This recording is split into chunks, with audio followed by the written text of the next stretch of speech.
Okay, so let's set the scene. We're in medieval Cairo, the capital of the Mamluk Sultanate. Now, this place is a total global hub, a real crossroads of empires and ideas. But on one specific day in February 1516, the city saw something that, well, it pretty much challenges our whole picture of the medieval world. Can you just imagine it? A huge procession, almost 600 people, arriving from the Christian kingdom of Abyssinia, what we now call Ethiopia. And get this, they'd been traveling for 9 months. According to the chronicler Ibn Iyas, the city was buzzing. The streets were absolutely packed. This was a huge deal, not your average diplomatic visit.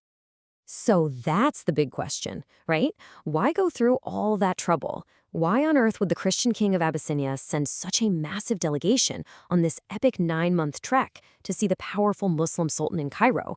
It points to a relationship that's way more complicated than just simple rivalry. To really get it, we have to look past the politics and dig into a really deep, holy connection. The ties binding these two rulers were centuries old, woven together from faith, power, and just mutual necessity. First off, let's get our key players straight so we're all on the same page. On one side, you have the Ḥaṭī, that's the king of Christian Abyssinia, and on the other, you have the Sultan, the ruler of Mamluk Egypt. The dynamic between these two is the key to this whole story. So their whole relationship really stood on 3 main pillars. First, and this is a big one, was the church. The head of the Abyssinian church was actually appointed all the way from Alexandria in Egypt. That means the Ḥaṭī literally needed the Sultan's okay just to get his top religious leader. The second pillar? Jerusalem.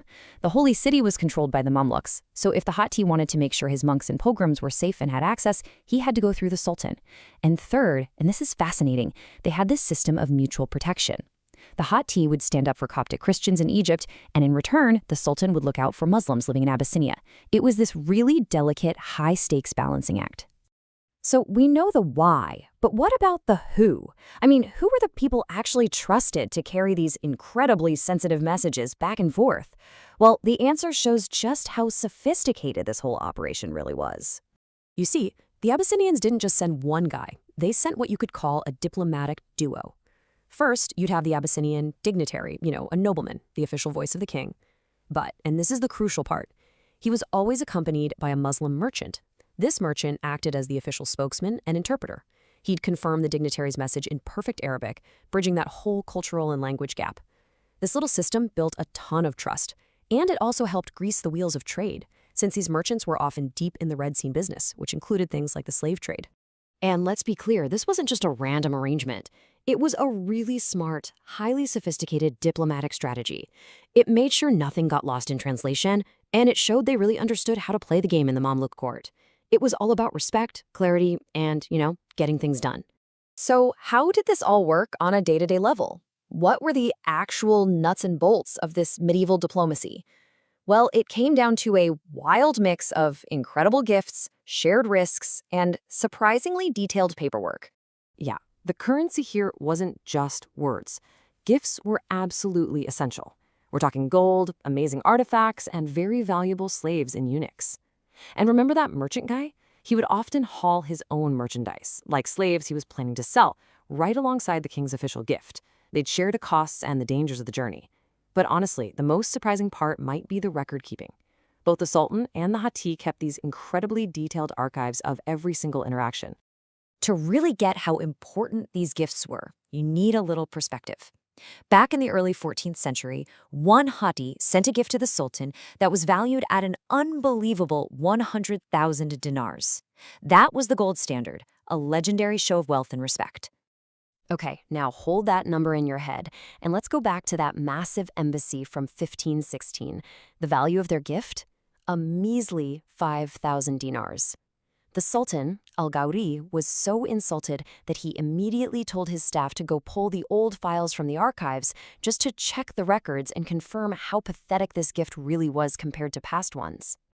This just goes to show you, these gifts were basically political statements. They were a direct measurement of the sender's power and how much they respected the person they were sending it to.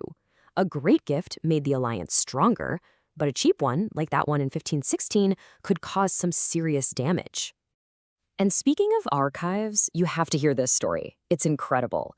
So in 1274, Sultan Baybars sends a letter to Abyssinia. Okay, fast forward 16 years to 1290. A new Hatim sends an embassy to a new sultan.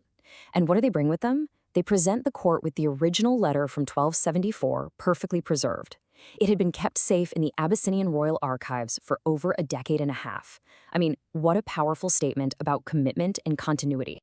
So when you put all of these pieces together, the religious ties, the unique messengers, the high-stakes gifts, the meticulous record-keeping, what's the big takeaway? We're really looking at what you could call a forgotten friendship. This wasn't some short-term deal. We are talking about a 250-year relationship. It kicked off in 1274 and kept going right up until the Ottomans showed up in 1516. Now, it wasn't always smooth sailing, for sure. In 1325, the Ḥaṭī actually threatened to divert the Nile River because of anti-Christian riots. But even when things got that tense, they kept the lines of communication open. It was a remarkably resilient connection. And honestly, nothing captures this relationship better than the official title the Mamluks gave to the Ḥaṭī. They didn't call him a rival or a vassal or some other dismissive name. Officially, he was known as Sadiq al-Muluk wal-Salatin, which means friend of kings and sultans. So what this history really does is give us a totally different picture of the medieval world. It wasn't just a simple story of Christians versus Muslims. It was a complex, practical, and incredibly long-lasting relationship, all built on mutual need, shared interests, and a surprisingly sophisticated understanding of how the world worked. It really makes you wonder, doesn't it? In a history that we so often paint as being all about division and conflict, this 250-year alliance makes you ask a pretty important question. What other forgotten friendships have we just completely overlooked?